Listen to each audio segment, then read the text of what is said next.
amores, cá estou eu novamente trazendo mais um vídeo de perguntas e curiosidades macumbalísticas. E o assunto de hoje é um assunto bem legal. E vamos esclarecer as nossas dúvidas a respeito do tema de hoje, que é namorar, sexo, drogas, mediante ao sagrado. Pode? Então, meus amores, essa dúvida veio lá do Quai, tá? Veio de uma seguidora minha lá do Quai. E eu achei muito interessante, então eu vim trazer para vocês, certo? Então, vamos lá, gente. Namorar. Eu posso namorar no sagrado? Tem lugares que não é permitido, né, gente? Tem lugares que simplesmente o dirigente espiritual, o pai de santo, o Babalorixá, Yalorixá, enfim, a mãe de santo, né, o feitor de Exu, ele diz assim, tem uma regra, né? Mediante ao sagrado, tu estás fazendo as tuas funções, tu não vem para namorar, certo? Certo, né? Porque você está indo para suas funções de religião, você não está indo para balada, né? Na balada, enfim. Porém, gente, o que é que acontece? Não quer dizer que você não possa se relacionar com um irmão de santo, com um irmão de religião, entendeu? Você pode, mediante ao respeito ao sagrado, tá? Vou dar um exemplo. Imagine que o A mora em tal cidade e o B mora em outra cidade. Mas eles frequentam e eles são da mesma casa de religião. Se interessam, rola ali, né? Alguma coisa, uma afinidade. E eles resolvem se relacionar. Pode? Pode, tá? Pode, sim. Pode ter um relacionamento ali. No caso, são irmãos de religião, mas sim, podem se relacionar.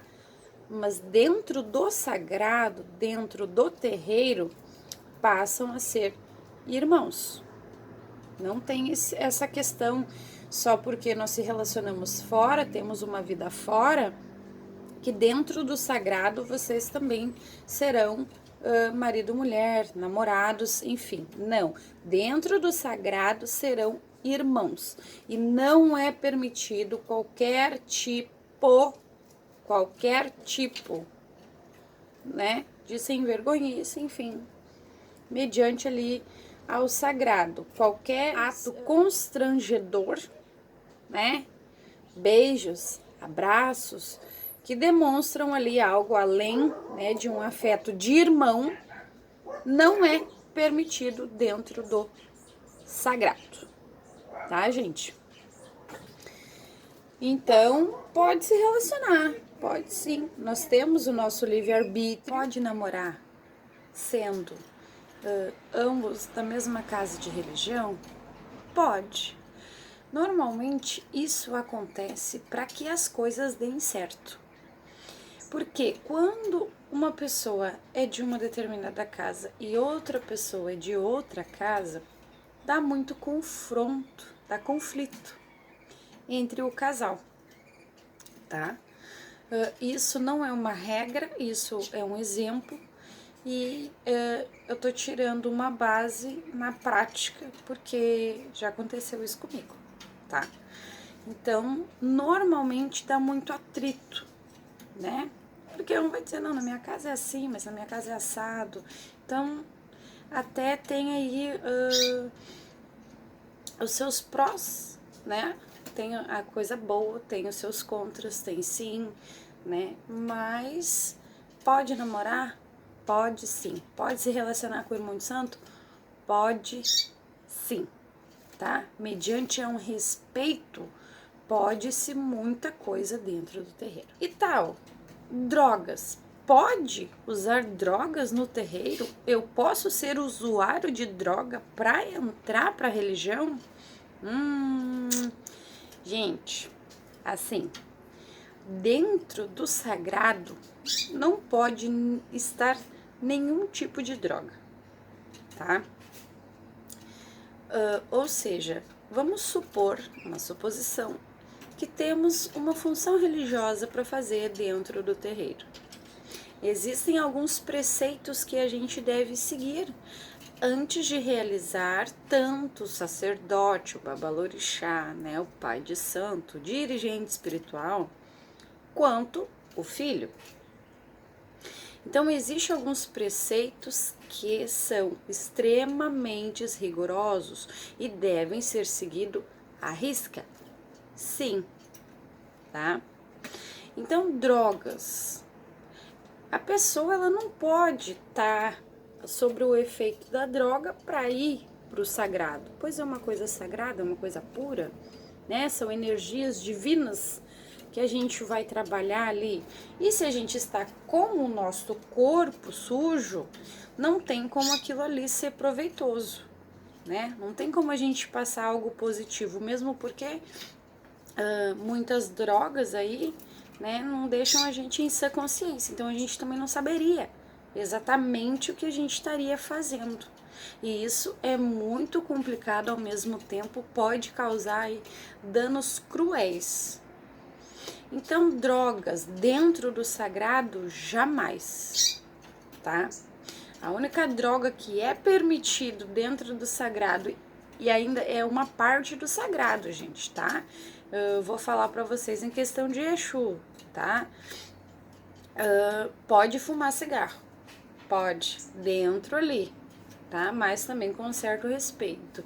Agora, no santo, no orixá, não pode nem cigarro, que dirá outras drogas. Tal, mas e se o meu irmão de santo é usuário?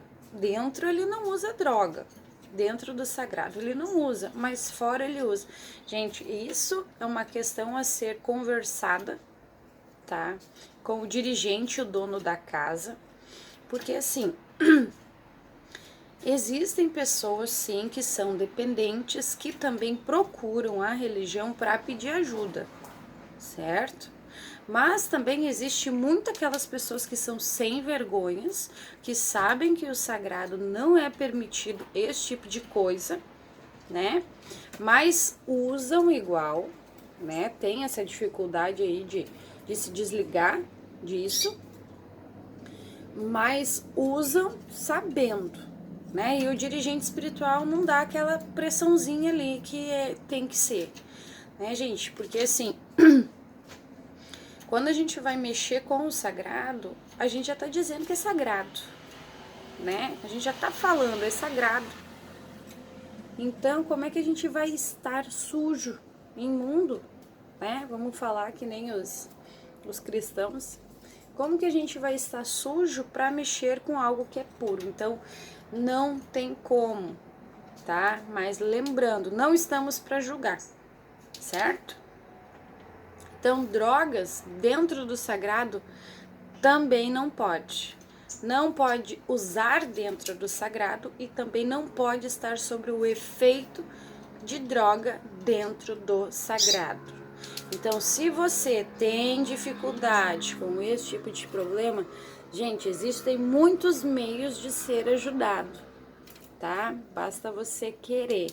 Então, vamos respeitar o nosso sagrado. Nenhum tipo de droga é permitido no sagrado, tá bom? Espero que essa parte aí tenha ficado bem nítida, né? Porque é algo complicado, sim, é complicado, porque a gente sabe que não é fácil se desligar de nada. Quem tem vício, tem seu vício, né? E é muito complicado, mas dentro do sagrado não pode nada, nada de nada, tá bom?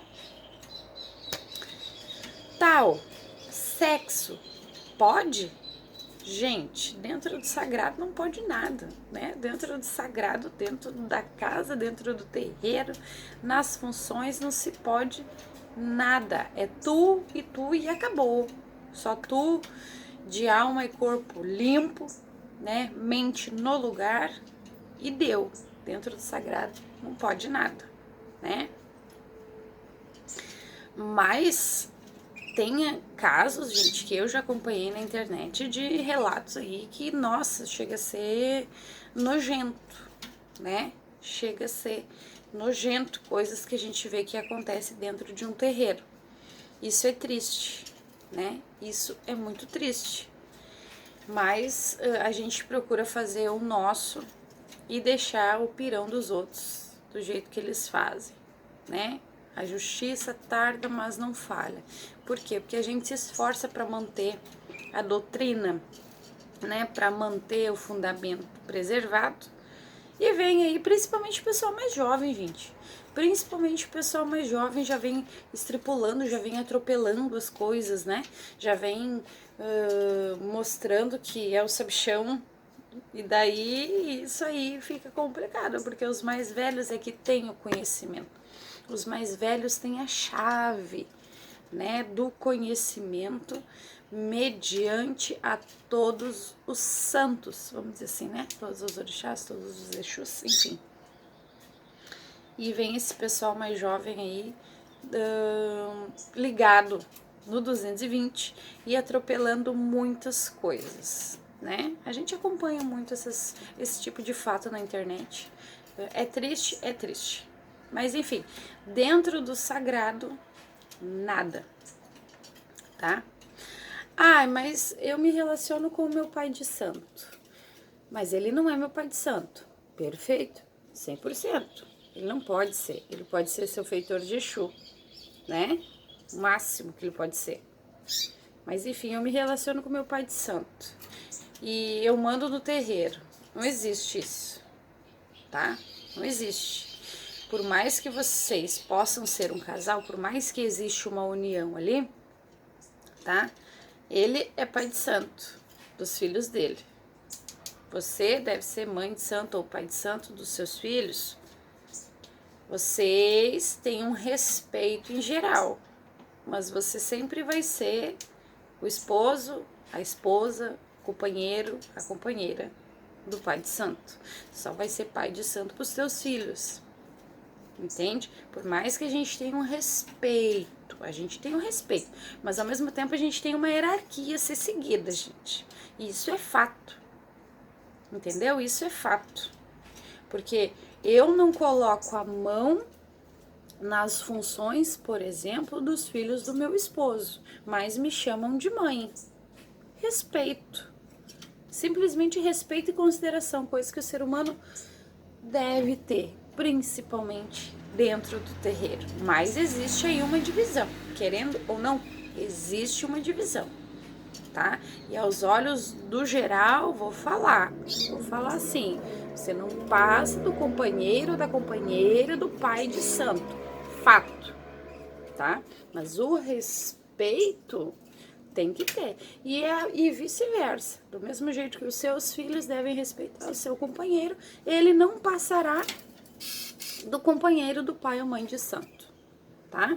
Mas, como eu disse, respeito a gente tem que ter mediante ao sagrado. Tá, o mais ouvi falar que quando vai fazer alguma função, não pode beber, não pode fumar, não pode nada. É verdade? Dependendo da situação, dependendo do que for fazer dentro do sagrado, não pode mesmo. Não pode mesmo, né? Existe um preceito a ser seguido à risca. Um preceito a ser seguido à risca, gente. Vocês não têm ideia. Dependendo da função que será feito, né? Vou dar um exemplo. Função de santo, né? De orixá, corte para orixá. Existe um preceito a ser seguido ali que varia entre 3 dias a 24 horas antes da função e dependendo do tamanho, da dimensão desta obrigação, até 32 dias de preceito. E tu não vai fazer preceito sozinho, não. Tem uma galerinha ali, teu pai de santo, teu padrinho, tem uma galerinha ali que vai fazer 32 dias de preceito contigo. Aí tu imagina, se tu não se prepara psicologicamente, carnalmente, espiritualmente, para aquilo ali, bota tudo a perder, imagina quantas pessoas também sofrerão com isso. Então existe um preceito, sim, né? Existe um preceito com o sagrado, antes, durante e depois de toda a função. Agora eu vou dar uma opinião minha, né? Algo meu. Porque eu sempre digo que eu sou a rebelde do meio religioso, né? Eu sou a ovelha negra da macumba, gente. Eu sou o bode preto. Tô aqui pra... Eu tenho uma visão diferente, a questão desse preceito, né?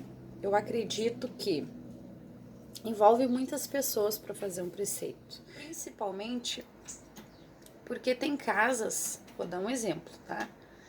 Imagina que eu tenho meu filho e o meu filho tem os filhos dele, né?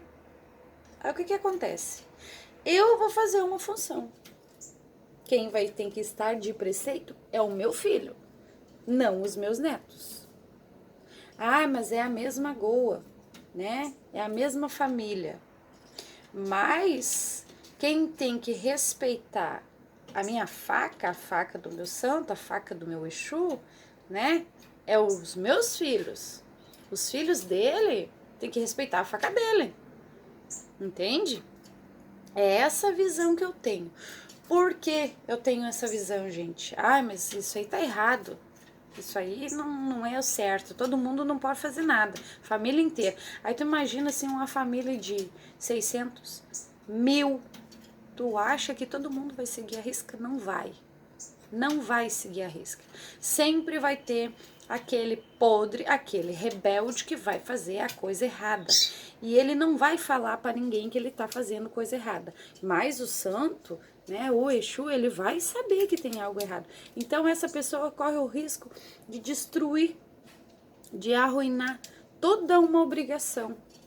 Então a gente tem que ter um raciocínio, né, para evitar um certo transtorno, porque muita gente, a gente não tem controle disso tudo.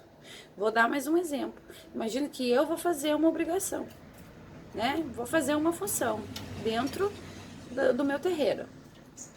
O meu filho vai estar de preceito, os filhos dele estarão de preceito, os netos do meu filho estarão de preceito, os netos dos filhos dos meus filhos estarão de preceito. Então, é muita gente para ter controle. Então, a gente tem que ter um pouco de raciocínio nessa parte. Mas, gente, isso é opinião minha, tá? Isso é opinião minha. Então, para ter certeza que a coisa vai dar certo, vai estar 100% certo, vai seguir um preceito, vai estar exatamente como tem que estar. Eu sou a favor daquela. Vou dar um exemplo no santo. Se eu for deitar, o meu pai de santo vai ficar de preceito e o meu padrinho vai ficar de preceito. O resto, vida que segue. Não tem motivo. Ai, mas eles estão na mesma goa, eles estão na mesma faca. Mas no momento, aquela faca está cortando para mim. Está sendo uma obrigação para mim. Ai, mas é a mesma casa. Gente, casa, santo, Exu, é a mesma coisa. Tranca-rua tá aqui, tranca-rua tá lá. Maria Padilha tá aqui, Maria Padilha tá lá. Então, é a mesma coisa. O que vai diferenciar sempre um lugar de outro é respeito, fundamento e doutrina. Por quê? Porque é todos os mesmos, são as mesmas entidades, são os mesmos caboclos, são os mesmos Exus, são os mesmos santos. O que muda, o que diferencia é respeito, fundamento, principalmente o fundamento. É o que diferencia, gente. E doutrina, né? Porque numa casa tem respeito? Tem respeito. Fundamento. Pode acontecer de não ser igual, mas a finalidade é a mesma. E a doutrina, que é a doutrina de filhos e a doutrina de entidades, né? Quando a pessoa está incorporada. Então, é doutrina, aprendizado, né? Aprendizado já, na verdade, se enquadra em fundamento. Então, é só isso que diferencia, porque o resto é tudo igual. Então, eu tenho essa visão de que o importante não é a quantidade de gente tá em preceito junto naquela obrigação, porque sempre vai ter um que vai fazer pi, né? Sempre vai ter um. E para evitar esse tipo de transtorno, quanto menos gente envolvida, mais certeza tu terá. Porque tu vai ter os teus que tu confia, né? Os teus de fé, os teus fiéis ali, que tu vai ter certeza que eles não vão fazer nada errado mediante esse tempo de preceito. Então tem que ter sim um certo preceito, antes, durante e depois. Sem coisinha, sem droga, sem bebida. Sagrado, o nome já diz, sagrado é sagrado, né? Então não podemos aí deixar isso se perder, certo? Gente, não esqueçam, se inscrevam no canal. O canal cresceu bastante essa semana, mais de 5 inscritos em uma semana. Isso que o canal estava abandonado, né? Agora eu estou atualizando. Então, se inscrevam no canal, deixa o seu like. Se inscrever é de graça, like é de graça, compartilhamento é de graça, né? E vai ajudar bastante, ajuda bastante. Gente, outra coisa que eu já tava esquecendo. Se vocês têm algum tema que querem que eu traga aqui no canal, me mandem, gente. Me mandem lá no Facebook, né? Me manda no Insta, no Instagram, me manda no Quai, né? Me manda nos comentários. Tem algum tema que quer que eu me aprofunde, traga pra vocês, assim, com essa minha carinha de bolacha? Querem um vídeo de um determinado tema? Manda pra mim o tema, a gente se aprofunda e eu trago aqui pra vocês, tá bom? Um super beijo e até o próximo vídeo!